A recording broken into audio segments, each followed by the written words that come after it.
Olá, meu irmão, minha irmã. Alegra-me poder retornar a evangelizar e desde aqui voltar à sua casa com você partilhar a leitura orante da palavra deste terceiro domingo do tempo comum. Para este domingo, a palavra do Evangelho é de Lucas. Lucas capítulo 1, versículos 1 a 4. Depois se dá um salto para o capítulo 4 e então retomaremos a partir dos versículos 14 a 21. Repito para facilitar a você que quiser acompanhar com sua Bíblia. Lucas 1 a 4.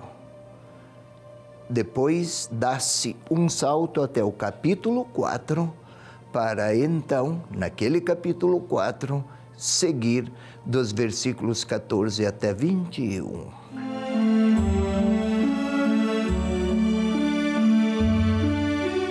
Vamos lá. Visto que muitos já tentaram compor uma narração dos fatos que se cumpriram entre nós, conforme nos transmitiram os que desde o princípio foram testemunhas oculares e ministros da palavra, a mim também pareceu conveniente, após a acurada investigação de tudo, desde o princípio, escrever-te de modo ordenado, ilustre Teófilo, para que verifiques a solidez dos ensinamentos que recebeste.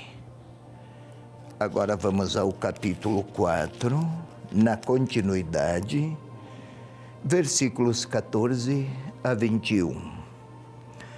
Jesus voltou então para a Galileia com a força do Espírito Santo, e sua fama espalhou-se por toda a região circunvizinha. Ensinava em suas sinagogas e era glorificado por todos. E ele foi a Nazaré, onde fora criado. E segundo o seu costume, entrou em dia de sábado na sinagoga e levantou-se para fazer a leitura. Foi-lhe entregue o livro do profeta Isaías. Desenrolou-o e, encontrando o lugar onde está escrito, começou a ler. O Espírito do Senhor está sobre mim, porque Ele me consagrou pela unção para evangelizar os pobres. Enviou-me para proclamar a libertação aos presos e aos cegos a recuperação da vista, para restituir a liberdade aos oprimidos e para proclamar um ano da graça do Senhor. Enrolou o livro, entregou-o ao servente e sentou-se. Todos na sinagoga olhavam-no atentos. Então começou a dizer-lhes: hoje se cumpriu aos vossos ouvidos esta palavra da Escritura.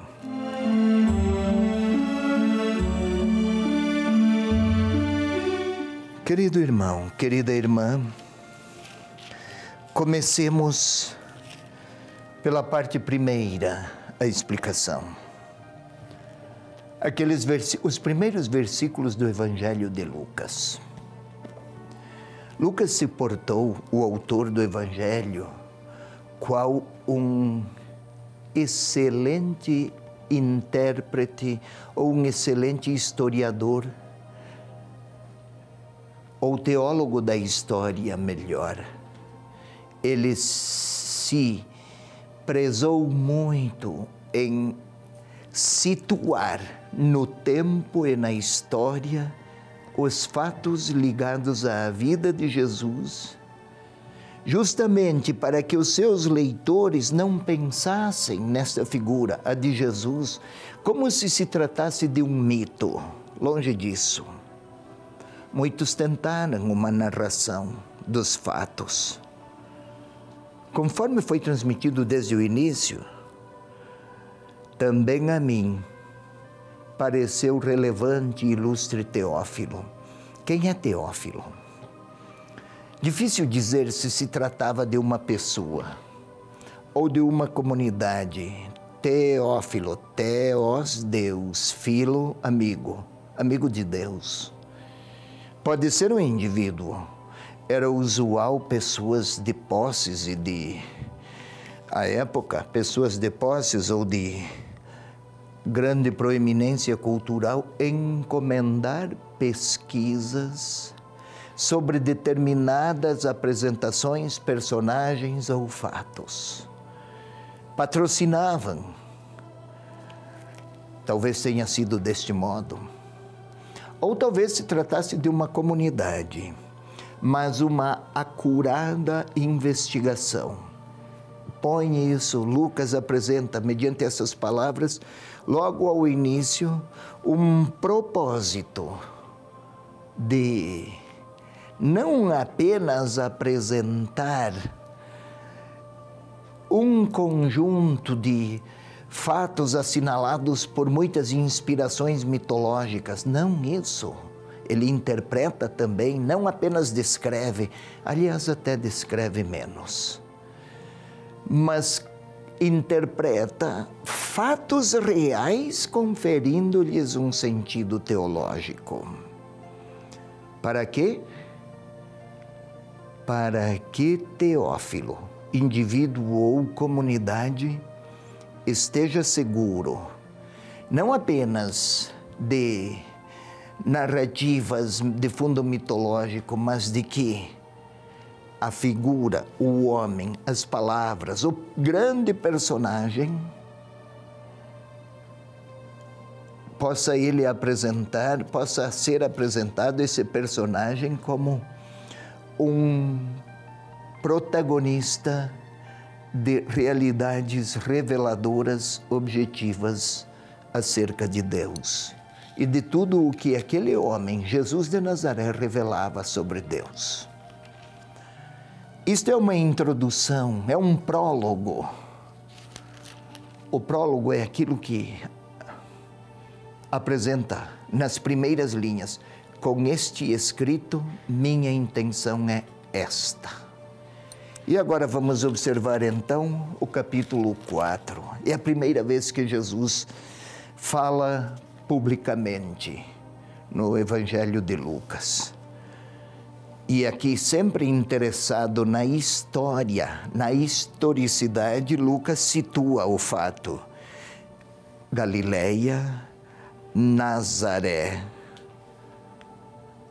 Para que o leitor do seu tempo possa se certificar de que não se tratava de delírios de algum grupo. E aí começa.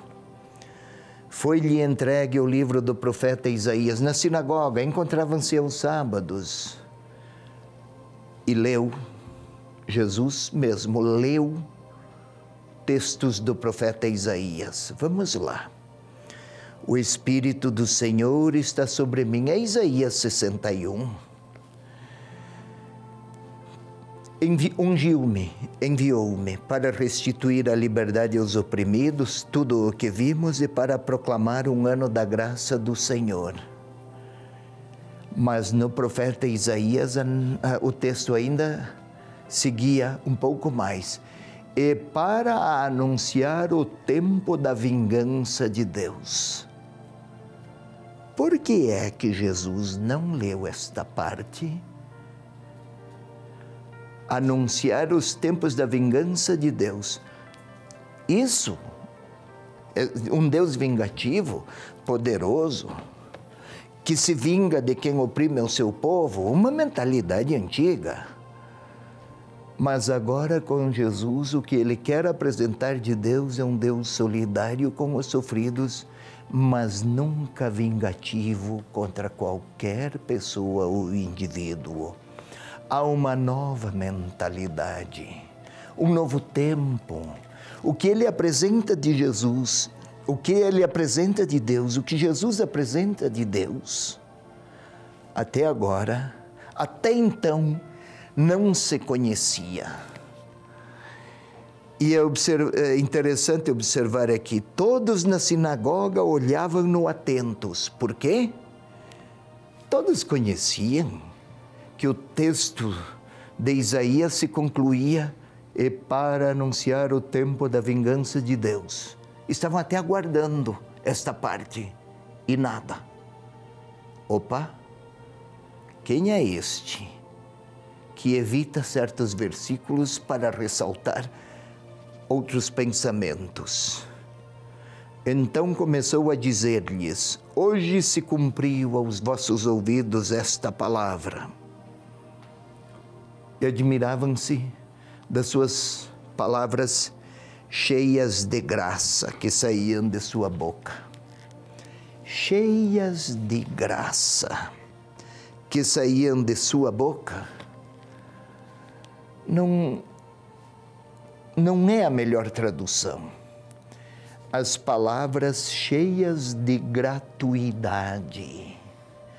Ou seja, Jesus viera apresentar uma nova realidade acerca de Deus, um Deus repleto de gratuidade, absolutamente gratuito, no sentido não de dar prêmios a quem merece e punir quem não tem méritos, mas veio apresentar a figura de um Deus paterno, acerca do qual não se pode dizer nada que não seja a gratuidade misericordiosa de Deus. Foi a grande revelação. Nunca se pensou num Deus. Era mais interpretado como um justiceiro. E agora há um novo perfil. Não existe mais, ou não é como sempre se interpretou, um Deus justiceiro, mas alguém misericordioso e gratuito com todos, inclusive com quem não é bom, mas Ele é com todos.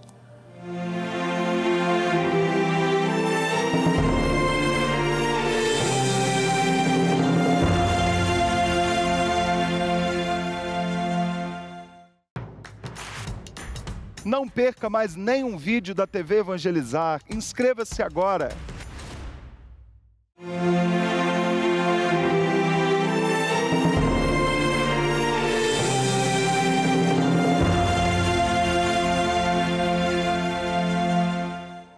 Querido irmão, querida irmã, passemos agora à segunda parte da leitura orante do Evangelho deste terceiro domingo do tempo comum, Lucas, capítulo 1, versículos 1 a 4, e depois dá-se um salto para Lucas 4, versículos 14 a 21.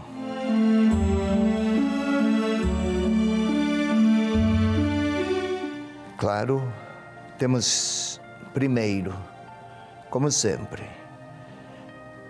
compor o nosso lugar interior ou criar um ambiente de serenidade, quietude, de silêncio para poder ouvir. Deus fala em voz baixa, o rumor é resultado de inquietação humana, não necessariamente algo inevitável.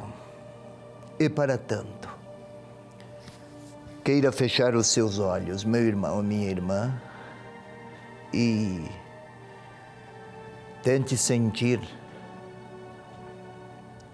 o ar que você respira, que nós respiramos. É um dom, é tão natural quanto o sol que brilha.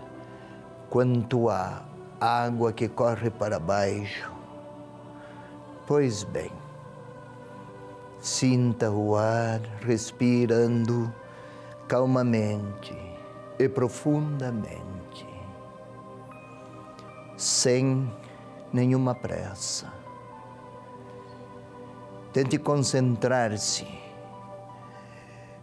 em sentir seus ouvidos, a parte exterior, as orelhas, a sua nuca. Para sentir é preciso concentração. Precisamos afastar perturbações de qualquer ordem. Tente sentir os seus ombros, o direito, o esquerdo. Tente sentir agora os seus pés, o direito, a palmilha dos pés, a parte de baixo. Nunca fazemos isso. Tente senti-la. O pé esquerdo, a mesma coisa. Estando assim concentrados, mantendo ainda os olhos fechados, vamos pedir ao Espírito Santo que venha nos inspirar, que venha orar em nós. Se esteve com o evangelista Lucas, inspirando-o no escrito, que venha também participar dessa nossa oração. Lucas queria que Teófilo, amigo ou comunidade, conhecesse bem quem era Jesus. Vinde, Espírito Santo, enchei os corações dos vossos fiéis, acendei neles a chama do vosso amor. Enviai, Senhor, o vosso Espírito, e tudo será criado, e renovareis a face da terra. Glória ao Pai, ao Filho e ao Espírito Santo, como era no princípio, agora e sempre. Amém. Agora vamos tentar imaginar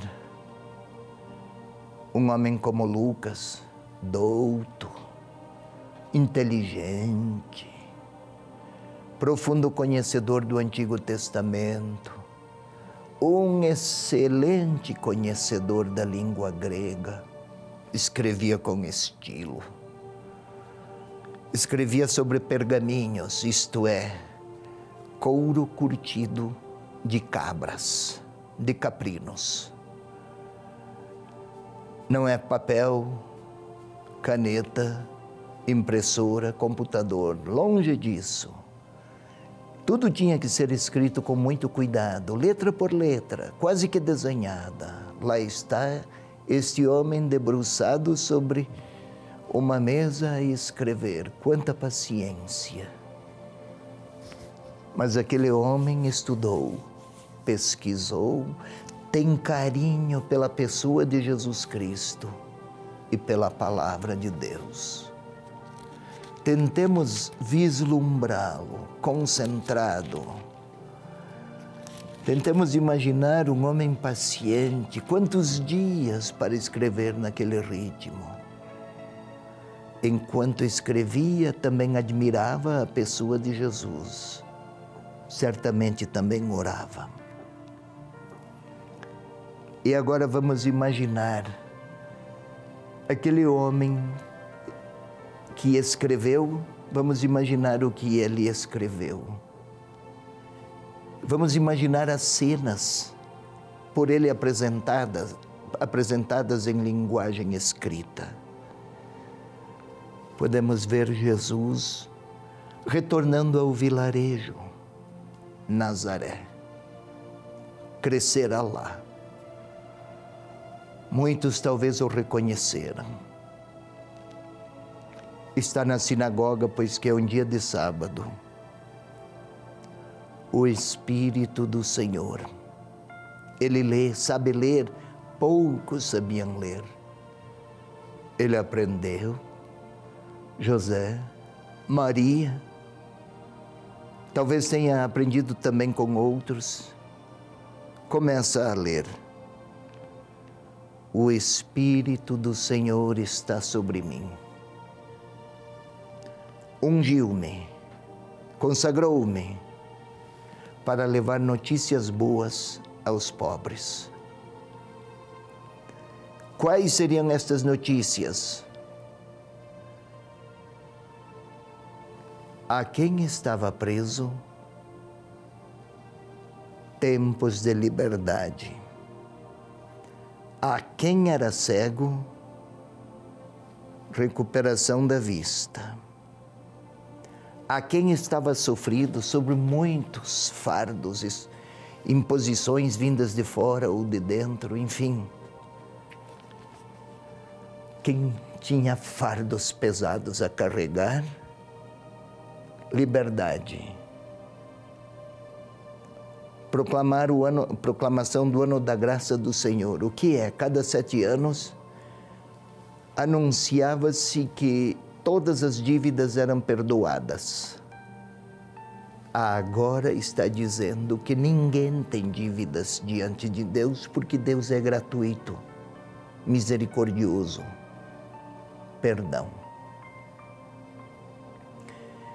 Podemos até ver alguns lá na sinagoga esperar a outra parte.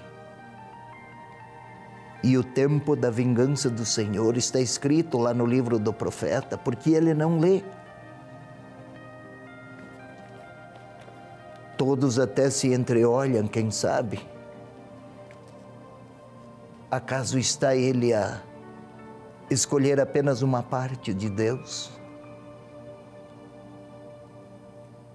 Afinal, conheciam, não é? Filho aí de José, um carpinteiro muito modestinho. E ele, Jesus, reafirma: proclamar o ano da graça do Senhor.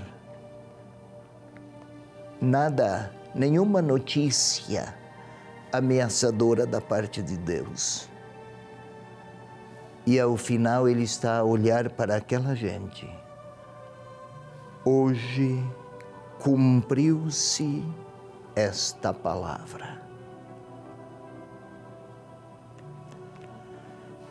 Talvez devêssemos nos concentrar aí também novamente. Hoje cumpriu-se esta palavra. Outrora lá em Belém, os anjos anunciaram: hoje nasceu para vós um Salvador. Mais adiante no Evangelho, Zaqueu: hoje devo ficar em tua casa. Sempre hoje. Agora estão lá em Nazaré. Aqueles ficam surpresos, não estão acostumados a ouvir uma notícia desta ordem. Talvez seja a hora de eu também agora me surpreender. Talvez seja a hora de eu me colocar lá na... Talvez não, seguramente é a hora de eu me colocar lá na sinagoga, ouvi-lo, deixá-lo ler para mim os textos do profeta.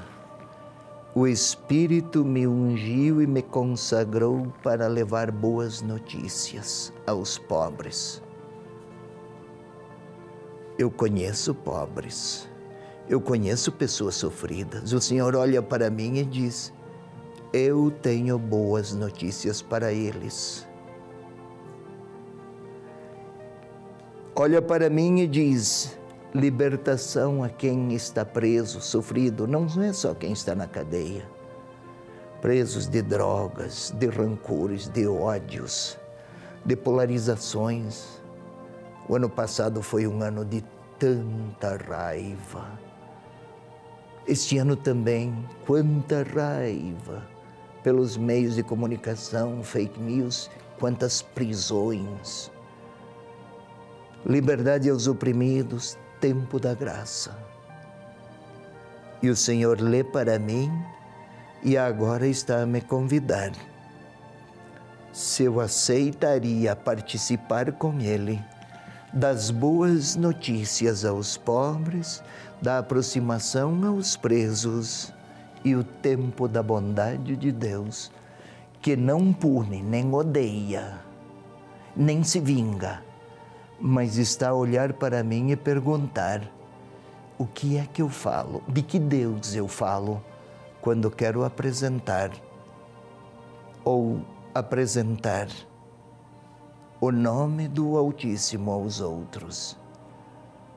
Jesus tem intimidade com Deus misericordioso e olha para mim. O que eu vou dizer a Ele?